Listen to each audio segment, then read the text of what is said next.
కాకినాడ జిల్లా Janasena TDP BJP కూటమి అభ్యర్థులను గెలిపించేందుకు శెట్టి బలిజ సంఘీయులు అంతా కలిసి పనిచేయాలని కూటమి కాకినాడ ఎంపీ అభ్యర్థి తంగళ్ల ఉదయ్ శ్రీనివాస్ పిలుపునిచ్చారు. కాకినాడ సిటీ శెట్టి బలిజ సంక్షేమ సంఘం ఆత్మీయ సమ్మేళనం నిర్వహించారు.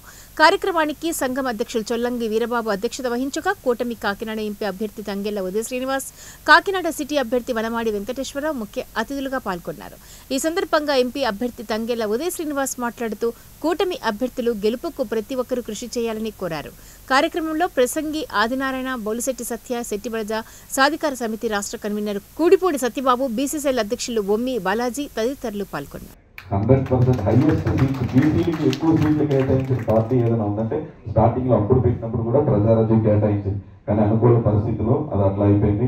ఇప్పుడు మా అధినేత దగ్గరికి వెళ్ళి కులాల గురించి మాట్లాడే వ్యక్తులు అయితే ఎవరు ఉండదు సార్. నేను కూడా ఆయనకి అందరూ సమానం, మన సమాజం బాగుండాలి, అన్ని కులాలు బాగుండాలి, అన్ని మతాలు బాగుండాలి, యువతకి ఉపాధి కల్పించాలి, ఈ రాష్ట్రంలో అవినీతి అనేది జరగకూడదు. ఎందుకంటే ఆయన సొంత డబ్బును కూడా కౌలు రైతుల కోసం ఇచ్చేసి మత్స్యకారులు బోట్లు కాలిపోతే గవర్నమెంట్